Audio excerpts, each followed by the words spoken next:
All right, Rabbi, good evening. Good evening. Let's begin. So Baruch Hashem, we have a lot to do tonight.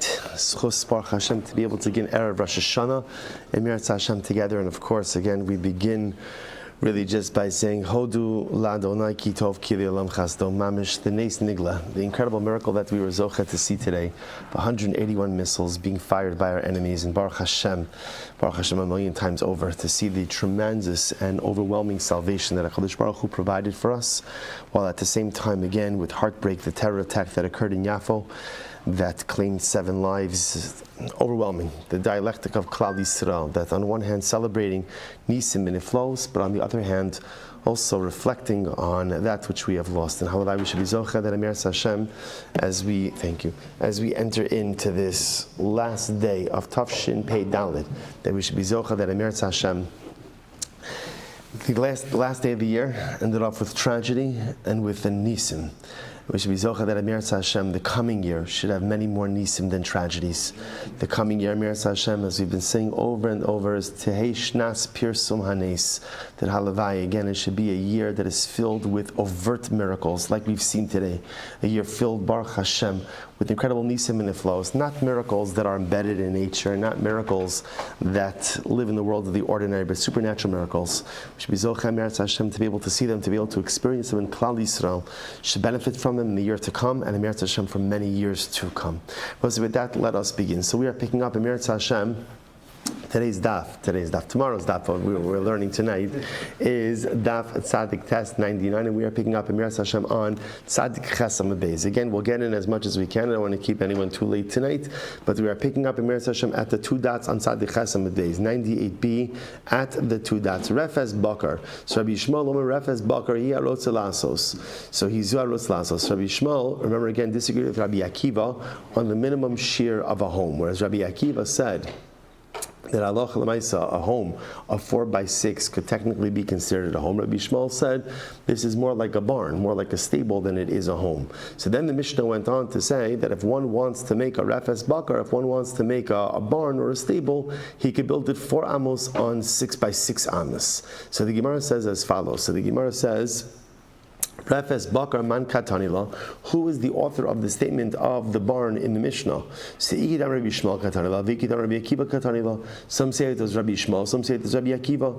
Ikidam Rabbi Akiva Katanila, some say it is Rabbi Akiva. Vachi Kamar, this is what it means to say. Afa Pisha Refes Bakar he, even though again something this small normally would be considered to be like a stable or like a barn. Pamim Shadam Osediraso Kirefes Bakar. Sometimes a person in fact will make his home small. Sometimes a person could exist in a smaller space. Vikid the Amar Rabbi Shmuel Katanila, others say it was Rabbi Shmuel. Vachikar is what it means to say. Sharot Salasos Refes Bakar Osa Arba Amos Al Sheish. Rabbi Akiva said that others say it was Rabbi Shmuel. And Rabbi Shmuel is commenting and he's saying a house has to be larger, but if one wants to make a Refes Bakar, then one can make a Refes Bakar 4 amos by 6 amos. Traklin Yud al Yud. So a traklin is 10 amos by 10 amos. My traklin, what is a traklin? Kupsa Beivardi. It is a pavilion surrounded by a rose garden. Tani, the kantir shteim esrei al yud beis, and a kantir is 12 amos by 12 amos. My kantir, what's a kantir? Tarbitz apadni. It is the garden, the large garden which is in front of a mansion. Okay, so the Gemara goes weiter. Romo kechatzi arko v'chatzi arko rach barayla darvishim gam liolo. Mer kibinyan heichal. So then the Mishnah ended off with a rule. What was the rule? The rule was that in general, when it comes to structures, the height of a particular structure is the equivalent of half the width plus half the length. What's the proof to this? The proof to this ultimately again is the Beis Hamikdash. That the Beis Hamikdash again had a height of 30 amos, had a length of 40 amos, and a width of 20 amos. So plus half of the width gives you a height of 30 amos. So the Gemara says, Ra'yiladavar man katanila. Who made this statement? Right? Who is the author of this particular statement? So the Gemara says, Ikida Am Rabbi Shimon Gamliel Katanilo. Some say it's Rabbi Shimon Gamliel. Baki Karma, this is what it means to say. Raya l'davar minayin. From where do we know a raya, proof to this concept that in general a height of a structure is half the length plus half the width? Rabbi Shimon Gamliel, Akol kabinyan ha'hechal. Everything is modeled after the building of the Beis Hamikdash. Vikida Amar. Others say Tanakama Katanilo.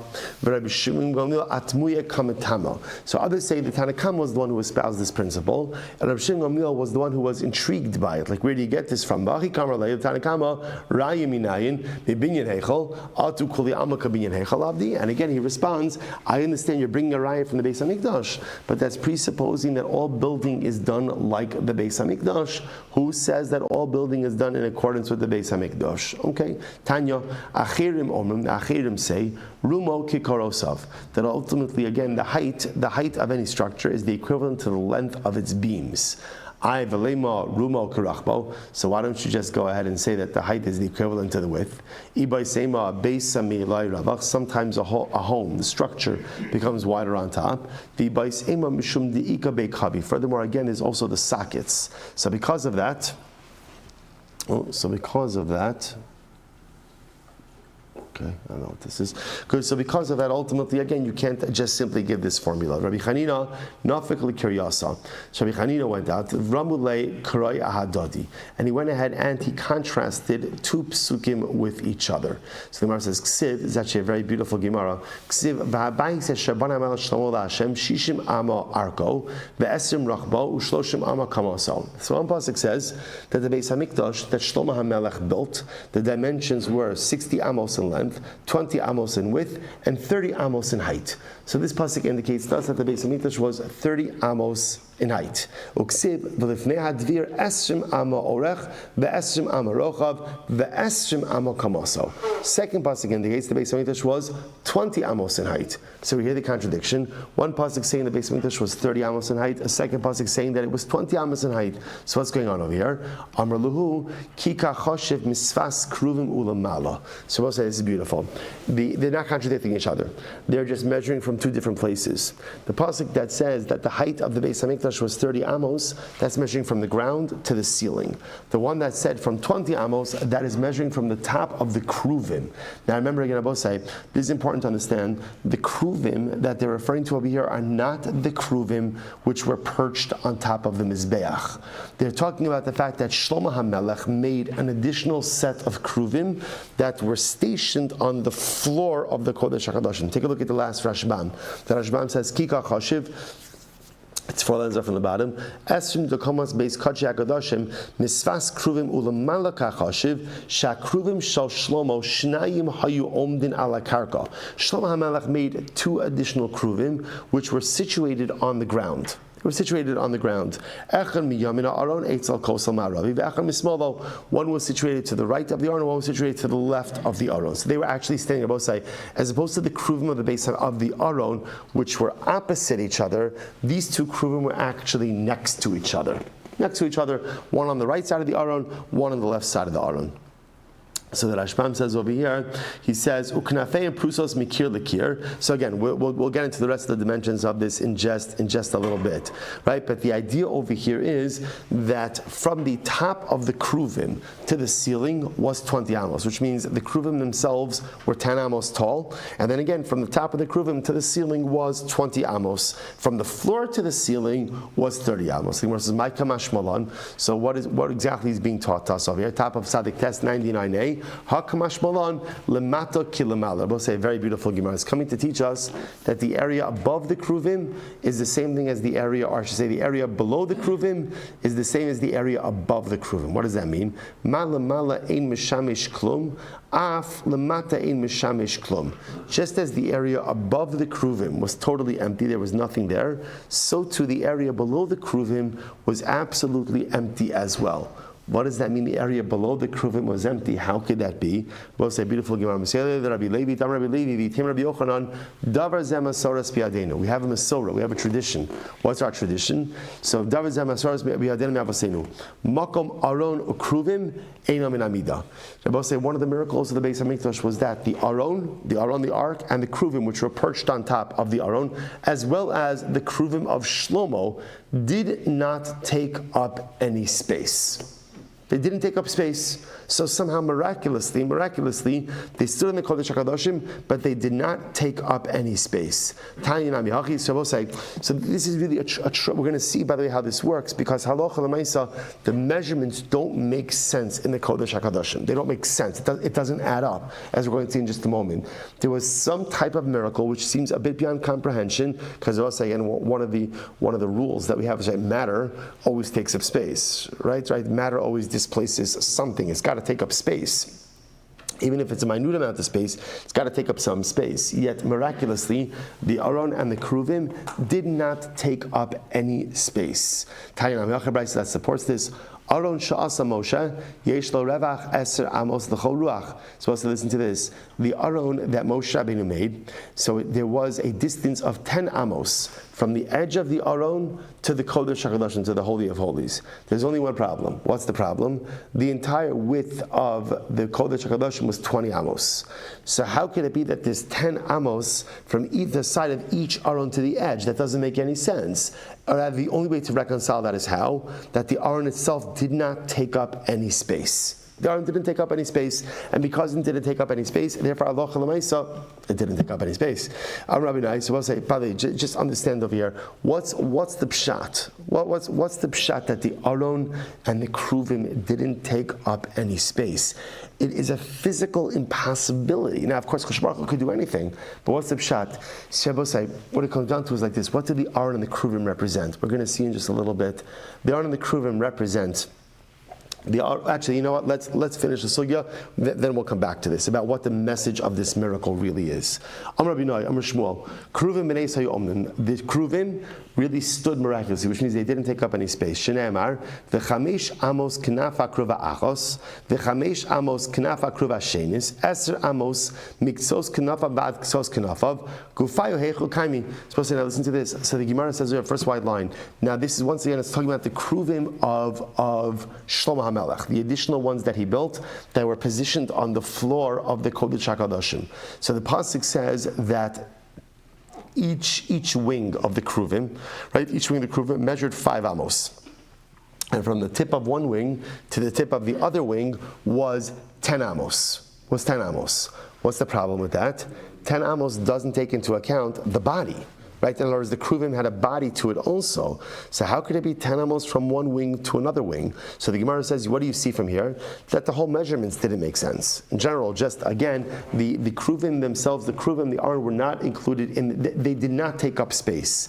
Elashmamina b'nei Sayu Omdim. And we'll see that again, they stood miraculously. Second wide line, sorry, Maskefla Abaye. Abaye said, 1 second, the Dilma Bolton Ketarna Golden Avokami. Maybe not. Maybe the wings extended from the backs of the Kruvim. In other words, maybe they weren't at the sides of the Kruvim, but rather on the back. If they were on the back, then the body didn't take up any additional space because the body is absorbed, right? We'll call it the width of the body is absorbed in the wingspan. Maybe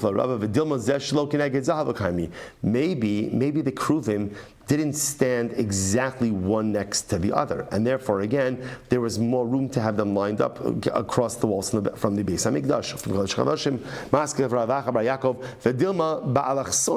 Maybe they were positioned in a little bit of an angle or a slant, so that both of them, in other words, that there was a little bit of overlap between the wingspan of the two Kruvim.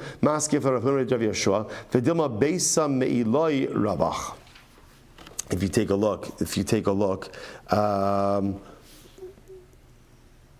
Maskifla here. If you look at, Maskifla of Yeshua. Take a look at the Rashbam. Maskifla. No, why do I keep on losing the place here? I'm sorry.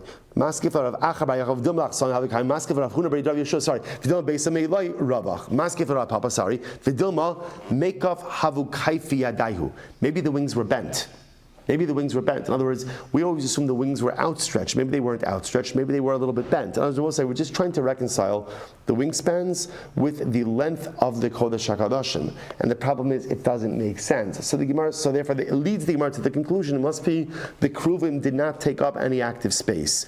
All the Gemara is saying is maybe not. Maybe the Kruvim were positioned in such a way that halacha l'maisa, They took up less space. Maske for Ravashi, Vedilma Shalchufe Havu Mishachafi. Maybe again the wings were crossed. Okay, all the Gemara is doing over here is the Gemara is just pointing out it is possible that the Kruvim were able to fit inside of the Kodesh HaKadoshim if they were not placed exactly one next to the other. So the Gemara just raises a whole bunch of different possibilities as to how to possibly reconcile the placements of the two Kruvim and not have to rely on a miracle. So again, essentially, you have two schools of thought over here by the Kruvim.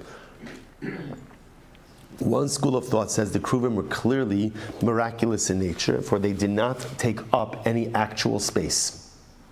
Second, these other opinions say maybe not. Maybe we just don't know how they were positioned in the Kodesh HaKadoshim. And depending on how they were positioned, or for that matter, how they were fashioned, it's possible to have two Kruvim in the length of the Kodesh HaKadoshim. Okay, but I will say, but we're going to go with the miraculous approach, because why not? Why not? Let's go with the miraculous approach. So so now we're jumping a little bit. So up until now we were focusing on the Kruvim of Shlomo HaMelech, right? Those two additional Kruvim that he made that were situated on the floor of the Kodesh HaKadoshim.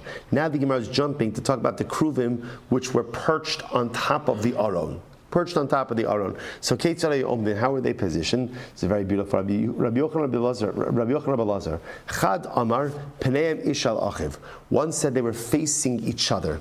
The Chad Amar Pneim Labayis. Others says no, they were facing the Beis HaMikdash. Now, as Rabbi said, the bodies themselves were facing each other, right? The Kruvim on top of them were facing each other.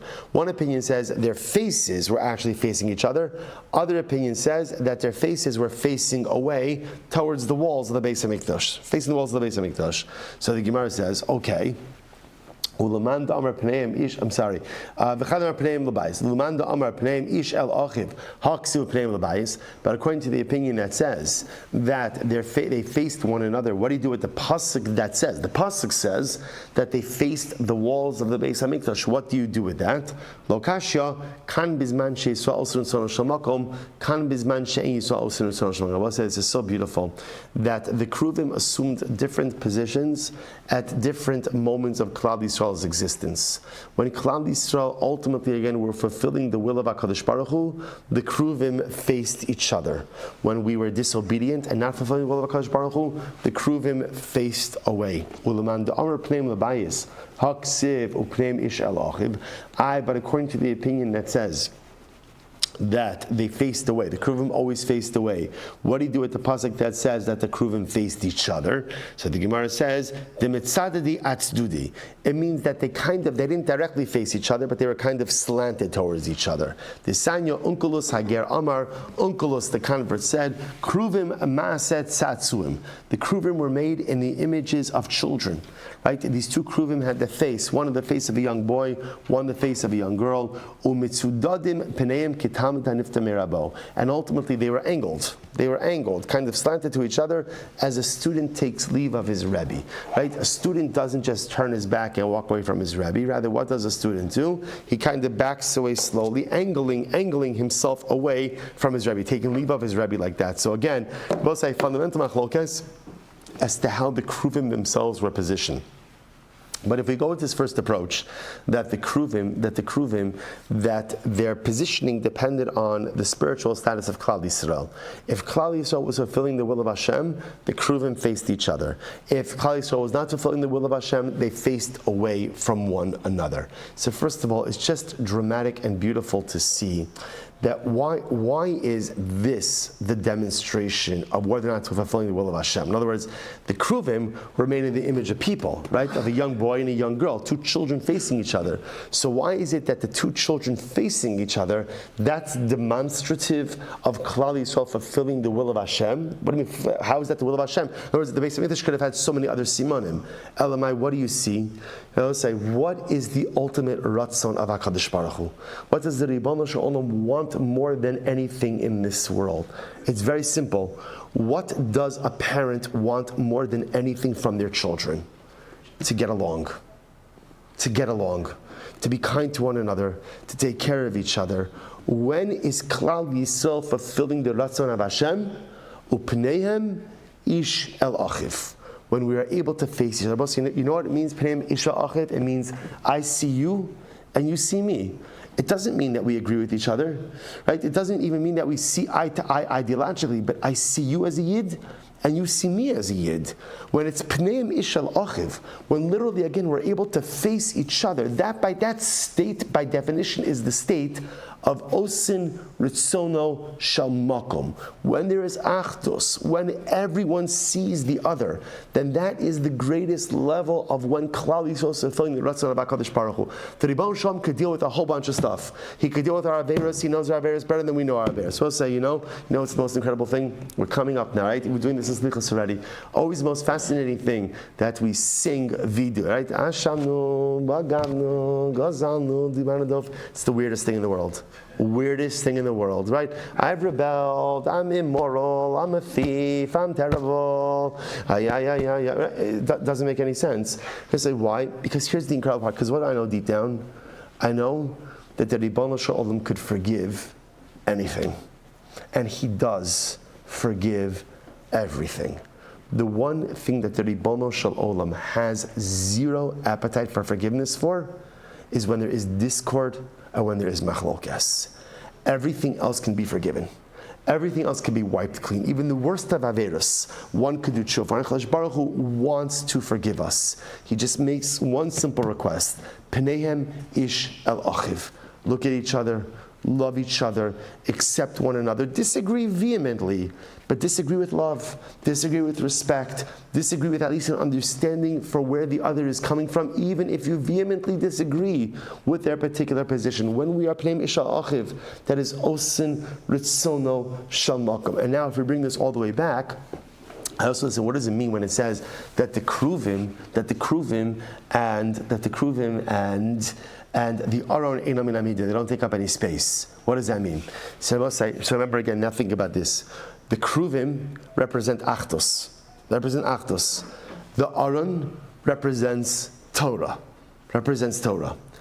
When a Jew connects himself and tethers himself to Achdus and Torah, you know what happens when you tether yourself to Achdus and Torah? You could defy physical realities. If I am embedded in a life of Torah and Achdus, then ultimately I transcend physical limitations. I transcend measurements. The Aron and the Kruvim Eino Min Hamida. When you embed yourself and tether yourself to a life of Torah and a commitment to Achdus, you can overcome anything and everything that is coming your way. And I'll say, what an overwhelming lesson for us. I'll say, what's incredible? I'm sure everybody saw the videos coming out today about what was happening in so many of the shelters. I saw there was one video that came up that I think it was from one of the malls where they get in the shelter and he saw there's a barber there, a barber in the shelter. He's like, who needs a haircut? And he's giving haircuts, preemptive haircuts in the shelters. Fantastic. Another one was a chasana, which is interesting, chasana, and again they were dancing in one of the shelters. The incredible thing about Yidden is when we're in shelters, because missiles are raining down on us, the achdus is palpable and incredible. The avoda is when we leave the shelter, the achdus has to be there as well. And I will say this is part of the avoda of Yamim Noraim also, is to work on this. What does it mean? Tshuva itself is something that defies reality, right? Rabbi Soloveitchik writes about this. He explains that tshuva makes no sense. Why does tshuva make no sense? Because at the end of the day, every action has a reaction. Tshuva allows you to do an action and then undo the reactions. It doesn't make any sense. That's why the Gemara says that tshuva was created before the world was created. Because the world was created, there's a concept of cause and effect. Tshuva was created even before the concept of cause and effect. Tshuva is also eina min hamida. So if I want to access the power of tshuva, I need two things. I need an aron and I need kruvim. I need to embed myself in a life of Torah, a life of ruchnius, and up my spiritual game. And I need to hold on to the kruvim. And I have to live a life of pneim ish el achiv. If I could have those two things that are eina min hamida, those two things transcend reality, or transcend physical limitations, then I have the ability to tap into tshuva, which transcends physical limitations as well. Incredible. Mishnah. Suppose I have a pit. Now it happens to be my pit is inside of the house of my friend. Okay, so this is an interesting case over here, right? So I have like a water pit, like a well. I have a well, happens to be it's situated in Reuven's house. All right, so again, the Rashbam points out, how exactly does that happen? So it could be, maybe it's Yerusha, and I inherited the well, Reuven got the house, right? Or again, I bought it, whatever the case is. The point is, I own the well, but the well is situated in Reuven's house. Now, remember again, I have a right of way to get to my well. So now what the Mishnah says essentially is, even if I have a right of way, I have to use my right of way responsibly. And I can only use my right of way in a way that is convenient for the person who lives in the house. I can't access the bar whenever I want, but rather again I could go in at a time when people normally enter into someone else's home. Right? I could go in people normally go in. I can go out and people normally go out. And I can't bring my animal into Reuven's house to have him drink from the well. Rather, again, if I want to water my animal from the well, what do I have to do? I have to draw from the well and take it outside. Rather, again, I fill up the water and I take it out from Reuven's house. So I say, even though I have access, the Mishnah says, number one, I could only access it at a time that's normal, which means it's convenient for Reuven. Number two, only I'm allowed to access it. I can't bring my animal in. Furthermore, and I make a lock for the well, and Reuven makes a lock for the well. Each of us put our own lock on the well. So the Gemara says, okay, one second. Now I understand why I put a lock on the well, right? Why do I put a lock on the well? I'm the owner of the well. Why do I put a lock on it? Because it's situated in Reuven's house. I don't want Reuven going ahead and taking from my water when I'm not there. But why does Reuven put a lock on it? Both of us, Rabbi Yochanan says, both me, the owner of the well, and Reuven, the owner of the home in which the well is situated, both of us put a lock on the bar. So I understand why I put a lock on the bar, a lock on the well, because I want to guard my water. But why does Reuven have to put a lock on his well?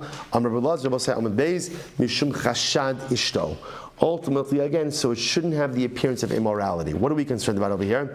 If I could access the well at any time, I could walk into Reuven's house even if Reuven's not home, which means that I may end up being alone in the house with Reuven's wife, which again, even if nothing happens, it has the appearance of something inappropriate. So therefore, what does the halacha say? Reuven puts a lock on there also. By Reuven putting a lock on there also, what happens? I'm not coming there unless what? Unless Reuven's there, because it doesn't make any sense, because otherwise, halacha l'maaseh, again, I may not get access to the well. Incredible. Mishnah. Similar idea.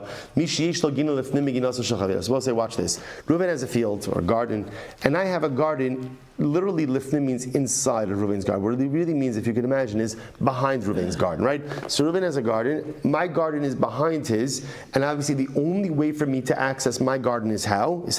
To walk through Reuven's property. So what's the halacha? Nichnas b'shasha derech b'nei adam nichlasin. V'yotzei b'shasha derech b'nei adam yotzin. So I can go in when it's normal for people to go in, and I can go out when it's normal for people to go out. In other words, that my access to my field, even though I have a right of way, my access is limited to normal usage. Whatever is called normal usage, that's what I'm restricted by. I can't bring merchants. So now let's say again, my garden is there. I want to bring in some merchants. I want them to see my produce. I can't go ahead and bring the merchants through the right of way, through Reuven's field into my field. What's the idea? The idea is that although I have the right of way, who is the right of way for? Who is it for? It's for me. It's not for anyone else. Because also remember again, even though I have the right of way, who owns that land of the right of way? Who owns it? Reuven owns it. Right? So because Reuven owns it, therefore halacha l'maaseh, again, I am limited in usage of it. I also can't use that right of way to enter into another field. Like in other words, we'll say, so the use of the right of way is limited for use of the field that is directly behind Reuven's, but I can't use that right of way to access another field of mine. So we'll say, we actually saw this halacha before. Who has the right to seed the right of way? Reuven. Not C-E-D-E, S-E-E-D. Who has the right to plant it? right? Who has the right to plant the right of way? Ultimately, again, that's Ruvain. Because also remember again, what rights do I have in the right of way? What rights do I have in that? Access, no ownership. No ownership, so I have the right to use it, but ultimately it belongs to Ruvain, so because of that, Ruvain has the right to plant it. Now, of course, again in parentheses, Ruvain can plant it, but he has to understand full well that's what? Whatever he plants may get trampled because I'm going to be walking over it. Okay, so that's the balance over here. So also, however, listen to this. Let's say Reuven and I worked something out and we said, you know what, instead of giving me a right of way like right down the middle of the field, Reuven agrees to give me a right of way by the edge of the field. And I agree to it also, even though it could very well be that a right of way by the edge of the field may be a little bit less convenient, but let's assume that we do it. Suppose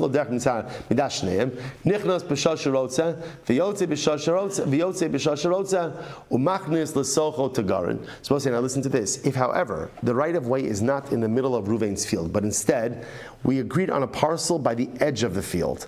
So because that right of way does not interrupt with Reuven's normal functioning of the field, therefore what?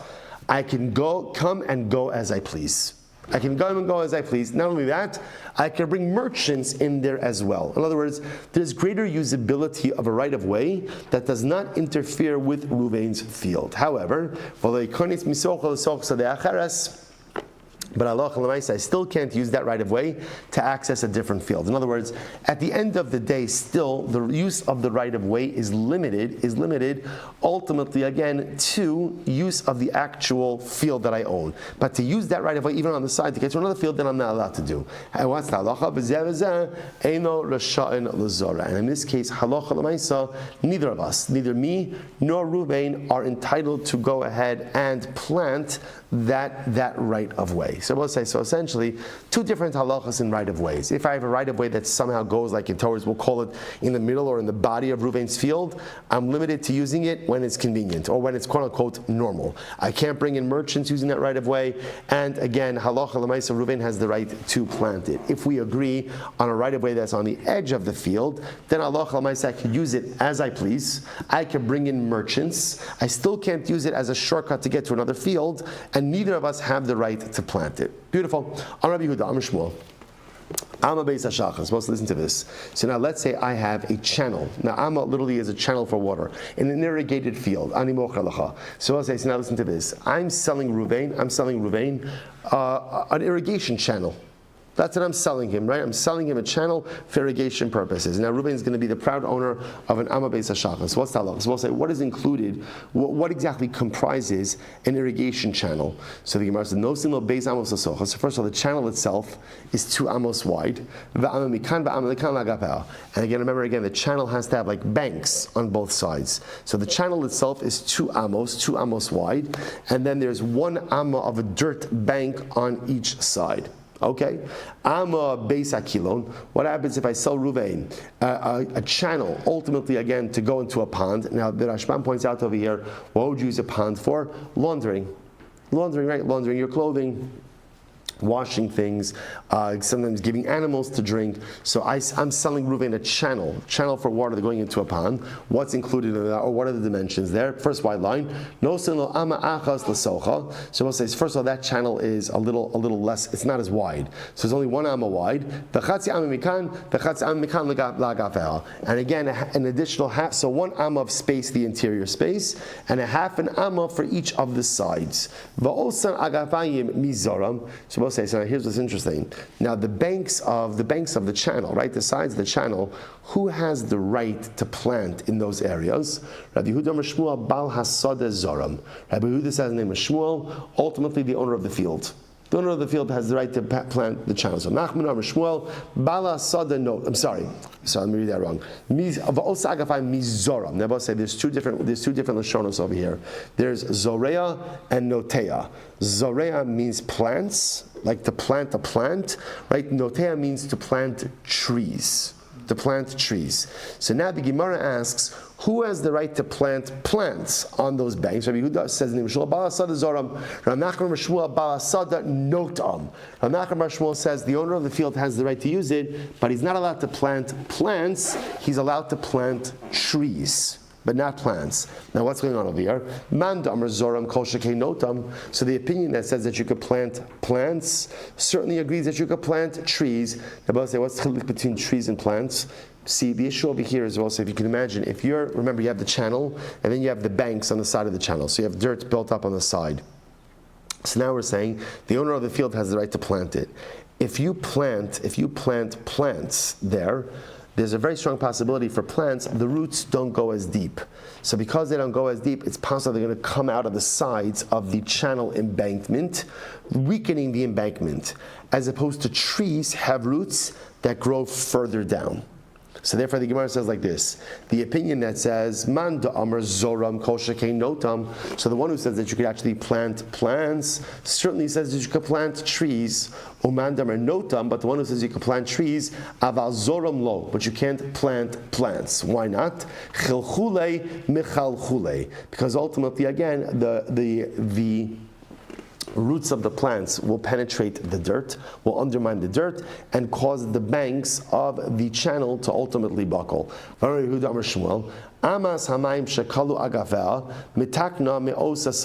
we'll say, so along these same lines. So now let's say again, I go ahead and I sell Reuven the channel. Right? So let's just keep it simple. An irrigation channel. So therefore what happens in an irrigation channel? 2 amos of width, and 1 amma on each side of embankment. Now what happens? Over time, the embankments crumble. They have to be built back up. So now the shaila is very interesting. So the shaila is now, or the Yehuda says in the name of Shmuel, so ultimately, Metaknami Osa Sada. Reuven is the owner of the channel, I'm the owner of the field.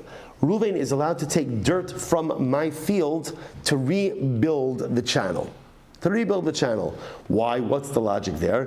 Because b'pashtas, if there was soil erosion, right, where did the soil go? It went back into the field. So therefore, Allah Reuven is permitted to take dirt from my field. But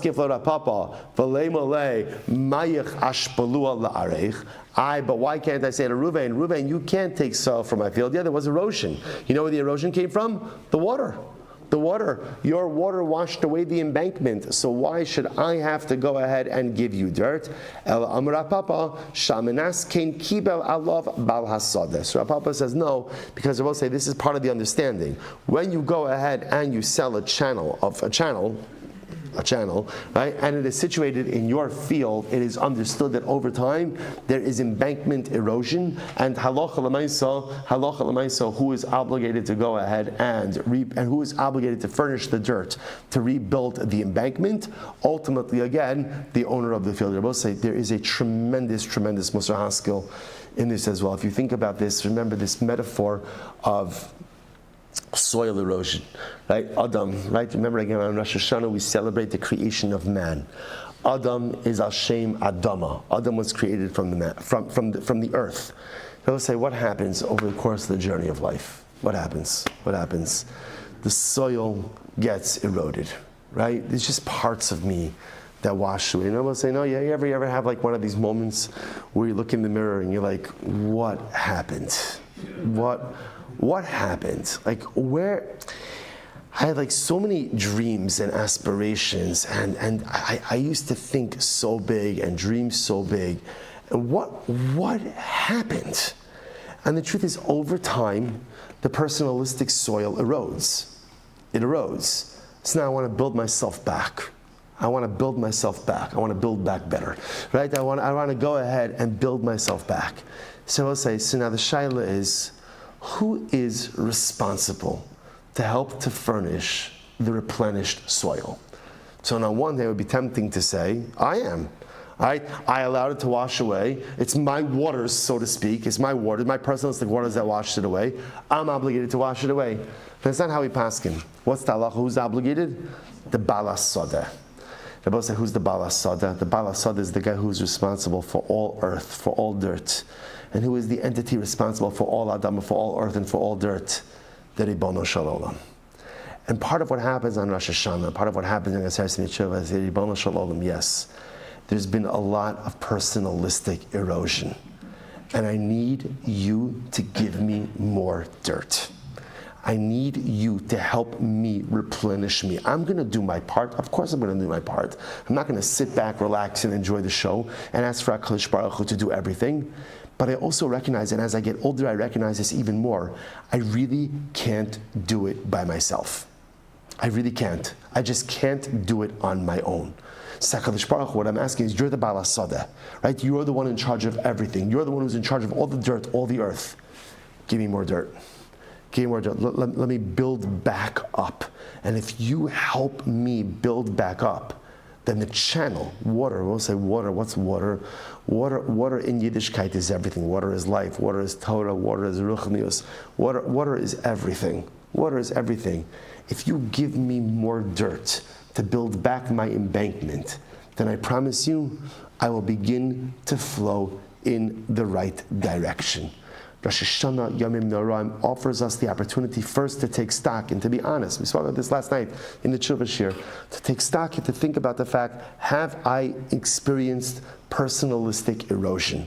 The answer, of course, is an unequivocal yes. The only shaila is how much erosion happened over the course of the year. Someone takes stock about the erosion. Number two, what's my plan to build myself back better? But number three, recognize I can't do it by myself. I need the Baal HaSadeh. I need the owner of all earth. I need the owner of all dirt. I need him to supply me with more dirt, with more earth, with more life, with more koach, with more energy.